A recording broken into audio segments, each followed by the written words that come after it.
lagi dengan saya Vicky di channel Perjuangan City Official. Bagaimana nih kabar teman-teman semua? Mudah-mudahan kalian tetap dalam keadaan baik dan sehat, tetap semangat dalam menjemput kesembuhan.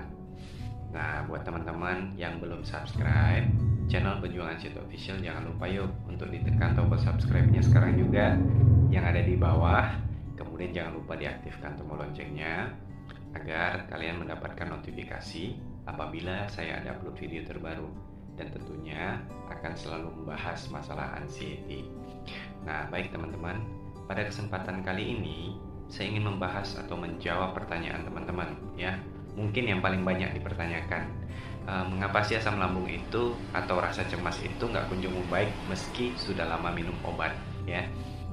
Nah, di sini saya akan mencoba menjelaskan masalah ini dalam posisi bukan merasa lebih tahu ataupun lebih paham masalah ini. Saya hanya mencoba memberikan sedikit aja pembahasan mengenai masalah ini. Mungkin untuk tips dan cara udah banyak channel-channel yang lain yang membahas masalah ini. Jadi saya hanya mencoba menjelaskan dengan apa yang saya tahu atau dengan sepengetahuan saya saja. Oke, yang harus teman-teman tahu bahwa lambung dan sistem saraf pusat atau yang biasa kita sebut itu otak ya, itu saling berhubungan. Jadi ketika asam lambung kita naik atau meningkat, otomatis otak kita akan memberi sinyal bahaya kepada diri kita. Itulah mengapa kita sering merasa was-was atau cemas dengan sensasi yang muncul. Begitu juga sebaliknya, jika kita stres, banyak pikiran, takut, dan cemas, udah pasti tingkat asam lambung juga akan semakin meningkat. Jadi serba salah gitu ya. Lalu bagaimanakah cara yang tepat untuk mengatasinya gitu? Ya jalan satu-satunya ya turunkan tingkat stres kita ya, turunkan juga tingkat cemas kita.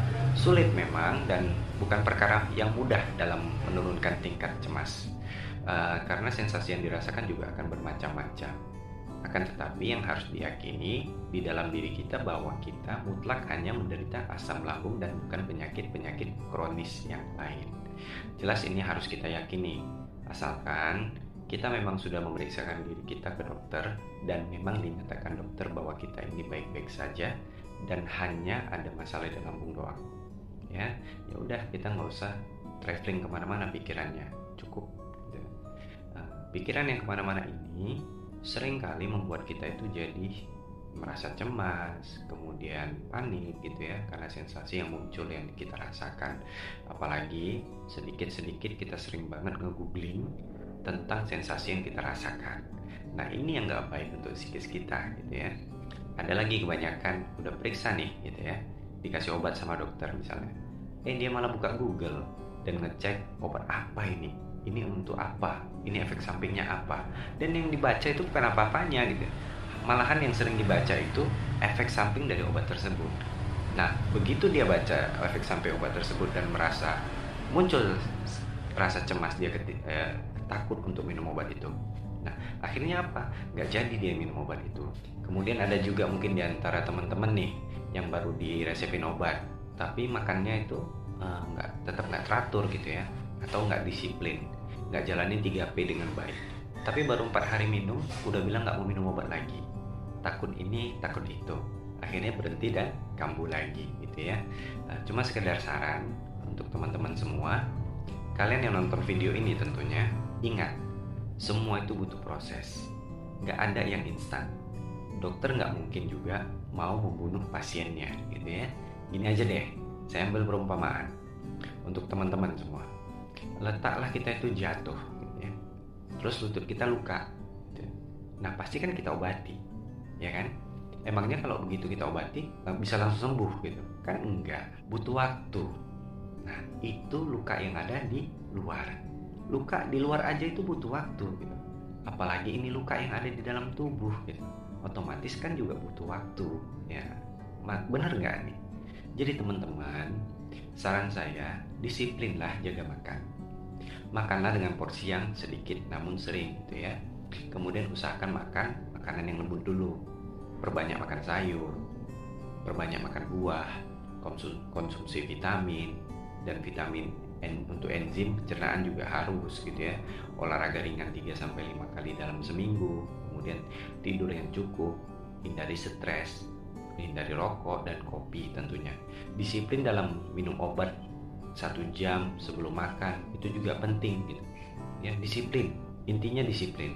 Insya Allah lama-kelamaan lambung teman-teman semua juga akan membaik dengan sendirinya. Saran saya juga nggak usahlah menghabiskan uang hanya untuk membeli obat herbal ini, membeli obat herbal itu. Intinya mengobati asam lambung itu bukan perkara yang mudah, butuh waktu dan kesabaran. Dan yang paling penting kelola stres dengan baik dan benar gitu ya. Semoga apa yang saya sampaikan dapat membuat teman-teman semua semakin mengerti, semakin paham ya. Jika kalian rasa video ini bermanfaat, jangan lupa untuk dipencet tombol like-nya dan di-share ke teman-teman yang lain. Tetap jaga kesehatan kita. Jika ada yang ingin ditanyakan, kalian bisa tinggalkan di kolom komentar. Kemudian sebelum saya menutup video ini, saya ingin mengucapkan terima kasih kepada teman-teman yang sudah bantu subscribe channel Perjuangan CT Official. Artinya kalian mendukung channel ini untuk terus maju berkembang ya. Jadi saya juga akan semakin semangat untuk membuat video motivasi, memberikan tips dan sharing tentunya kepada teman-teman semua. Sekali lagi saya ucapkan banyak-banyak terima kasih kepada teman-teman yang udah subscribe. Sampai ketemu di video selanjutnya. Assalamualaikum warahmatullahi wabarakatuh. Salam sehat. Vicky out.